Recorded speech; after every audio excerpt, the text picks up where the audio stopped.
Captain's Logs, update 200709.3. The probe has managed to collect some Omicron radiation and deuterium. It is, quite frankly, more than he ever gave me when he was here. What once was Rillier is now a partial crater, minus the odd fanatic corpse, which kinda reminds me of Carnivale. Welcome everyone to the exhibition of stupid people. Today we have 5 subjects to go through, one of which is a response video. Well, we're going to respond to a video. I know, we don't do that much on this channel, but let's have a go for old time's sake. To start, we're going to go with Jameela Jamil. This is Jameela Jamil. She's very critical of how people portray themselves online and in life. Unrealistic body image, and of course then, because of their choice to do that, she blames it on societal standards, and the fact that the support base will usually support the person doing these unrealistic body things, and they must all be cancelled. For this, we'll insert Kim Kardashian, who is a literal meme and a walking joke. Very wealthy one, who at a Met Gala posted this picture. This picture to Jameela Jamil is problematic.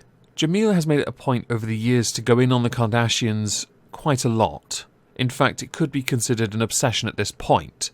But what I find most interesting about the kind of beliefs she espouses is that while she herself believes everyone should do, think, say whatever they want, and of course equality for equality's sake, when it doesn't conform to the standards I have cause unrealistic, yet this has been realistic for centuries, I must call it out and slam it and shame it cause reasons. There are of course unhealthy reasons for things like corsets, but it is still the freedom of choice that I find neglected from her belief system, and that is the part I want to address. I personally, because I'm not a fan of Kim Kardashian, I don't know anything about her, beyond that tape, and her marriage to Kanye West, the future President of the United States. I know very little about her support base, her fans, it's not my interest, but I do respect the fact that she has the right to choose to do, wear, think, say whatever she wants, and to fob it off as, but she is deluded because she has to appease her fans, is a rather narrow-minded perspective, and a way of just saying, I don't blame her really, I blame everyone else, but I still blame her too, which is exactly what Jameela Jamil does on a regular basis. So next we go to China and CNN. You see, CNN has reported there was a suspected case of the bubonic plague in Inner Mongolia, which is quite unfortunate, of course, but thankfully there is a cure for it. It's called antibiotics. We didn't have them when the Black Death was most prominent. We resorted to the only other solution because antibiotics weren't as readily available. We call it fire. Because of China's track record and because of many people wanting to lay blame at the feet of China for everything cause, this has become quite a story. An interesting one, I will concede, because it led to a number of articles circulating afterwards explaining what the bubonic plague is. So let's talk about it. The bubonic plague is a potentially lethal disease that is caused by bacteria called Yersinia pestis that live in some animals, mainly rodents and fleas.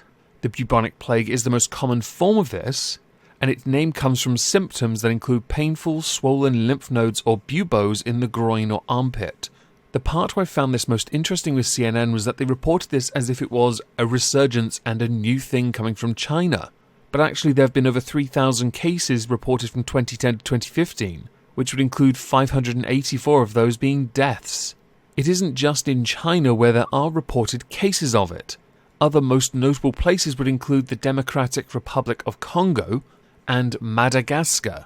Although at the same time as railing CNN, I have to say actually you've done a good thing by calling it out, because then it just leads to more accusations levied at China for having horrific hygiene for one of the most powerful countries in the world. I'm certain a lot of us have seen the videos of lots of people in China, officials, in full-on suits, spraying streets and cars and houses. Yes, very hygienic. Yet wet markets still exist over there. Right. Okay. Because that breeds hygiene. I guess in one respect, while criticising CNN for framing it as if it is a new thing in China, which is what they did, I have to give them credit because they've basically just continued to paint the picture that China lacks hygiene in some areas of its glorious and magnificent country that's slowly eroding the rights of Hong Kong. Free Hong Kong, bring them all here into the UK. On Wednesday, July the 1st, 2020, the Duke and Duchess of Sussex joined a session hosted by the Trust, the Queen's Commonwealth, no less, to discuss fairness, justice and equal rights. This included Chrisan Jarrett, Mike Omoniyi, Alicia Wallace, Abdoulaye Alim, Prince Harry and Meghan, what's her last name? Harry's wife. During this, Prince Harry said that the Commonwealth needed to acknowledge its past dark deeds, if they were going to make any progress, and that this was all coming to a head. Right. It's just a shame in that video, you only had one white guy there to discuss equal rights. What really sums up equality is an echo chamber of others with one guilty white guy, right, who, when he was giving his speeches, had his lovely, doting wife look at him as if he was a hostage, and if he got it wrong, he was about to get punished. Because I don't want to get a copyright claim, I'm going to read what he said. When you look across the Commonwealth, there is no way that we can move forward unless we acknowledge the past. Because, as is custom, we all ignore the past for whatever it is, and nobody cares about it. Right. Extra doubt. So many people have done such an incredible job of acknowledging the past. Yes, empty gestures are fantastic, and trying to right those wrongs, but you can't. But I think we all acknowledge there is so much more still to do. It's not going to be easy, and in some cases it's not going to be comfortable. But it needs to be done because guess what? Everybody benefits. You're right. We all benefit from watching you look like an incredibly cucked simp who turned his back on his family 'cause attention, even though you were renowned for loving it before, to look like someone who is a prisoner with his own wife. Fantastic. While I will admit the Commonwealth is hardly glorious and as magnificent as we'd all like it to be, acknowledging the past doesn't change how we are now, and how we are now is a lot better than how people were then. It's not like we're trying to erase history by tearing down statues. On Amazon.com last week, there was a sale of a mask. It was a Trump Daily Mouth face cover anti-dust with filter, washable outdoor women, men, kids in black. Even though it was red, white, blue with stripes, with Trump's name written in such a way it looked oddly like a swastika. Because apparently Trump is anti-Semitic, this thing must of course be sold. It should be noted if he was, I think there'd be issues between him and his daughter, since it is widely known that she converted to Judaism. Trump, for the most part, does actually denounce anti-Semitism. You could certainly be drawn into the debate of Black Lives Matter and then the racial element there, but in the context of anti-Semitism and a swastika-appearing face mask with his name on it, it's a tad stupid. Understandably, this got removed from their site a few hours later, but it was there long enough for some people to leave ratings, which does imply that some people did buy it before leaving a rating for it. It's quality over quantity, people. Just saying. So to the final piece of what I've dubbed to be stupid for this week, we go to a video by Milo Stewart. I originally saw this because of Tyler Preston 20. I will link his Twitter in the description down below. Give him a follow. He's pretty cool. Speaks a lot of Spanish. In the video, Milo Stewart talks about the police and prison system, and I thought we'd focus on some of the comments Milo makes with regards to what Milo thinks needs to happen with the police and what Milo believes needs to happen with the prison system. Editing Milo here, just wanted to pop in and add before I get into the video the names of some of the leaders and scholars who have helped me get to where I am today in terms of understanding abolition, to credit and give thanks to them. I believe that the first abolitionist text that I read was Angela Davis's Are Prisons Obsolete? Afterwards, I have received political education from Frank Chapman, who is the executive director of the National Alliance Against Racist and Political Repression. Angela Davis is a Marxist feminist, and Frank Chapman is a communist. I'm sensing a political skewing I just can't put my finger on it. There is no way to reform the police system in the US because it is doing exactly what it was designed to do. I think that the current conversation about abolishing the police is lacking in a lot of ways because we can't talk about abolishing the police without also explicitly talking about abolishing prison. Milo's entire point up to this particular clip was to point out how the police originated in the United States, being that of those who protected land and of course kept those pesky slaves in check, forgetting that much like many things, systems change over time. The foundations of nearly every system are weak.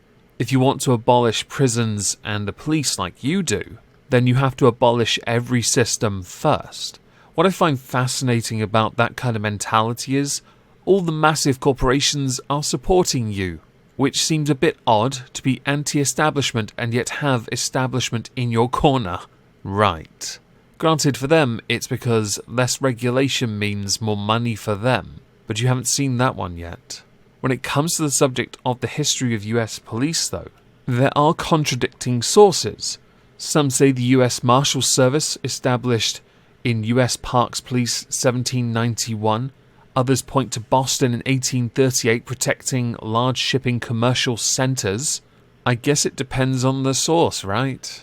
So we also have to acknowledge that prisons are not necessary. They cause additional harm to communities and they don't rehabilitate people or keep communities safe. We know that prisons aren't rehabilitating people when the recidivism rates for people within their first year after release is 44% and 83% within 9 years after release. Prisons aren't preventing crimes because the threat of punishment does nothing to keep communities safe. It does nothing to prevent crime. It does not work. Somewhat interestingly for me, this clip alone sums up Milo Stewart's entire mentality of, but prisons don't work. So what we'll do, for the sake of it now, we're going to pretend ISO cubes don't exist. Nowhere. But, in the eyes of the law, someone has committed a crime. What happens next, Milo? Do we go with social justice and have a mob go to them, only to realise because they are a minority we can't touch them? Please tell me, because this feels incredibly Mad Max. People are going to, without law, open carry everywhere, and if you don't do as they say, they're going to pull a gun out. Without there being some kind of law enforcement, there is going to be an issue when it comes to people not looking after or out for one another. They will take, and cause harm in the process.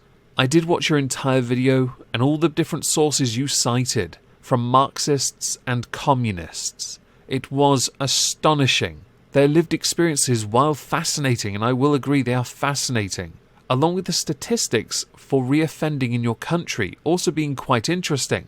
Other areas I found interesting included the fact you have private prisons, which I'm not a fan of. The fact that there is an increasing number of rehabilitation programs, none of which you spoke about. Because instead you went down the route of black-pilled beyond belief and ignored that things are changing. While I can agree any foundation of any system needs to be strong, the fact that your system is still going tells me the foundation, while a bit toxic, has managed to be reformed. And it needs more work, I will agree. But you don't do that by simply removing it and starting again. Because to do that means there is nothing in the interim, and that means you have a whole big problem. I could be wrong, but it sounds to me like you haven't thought this through.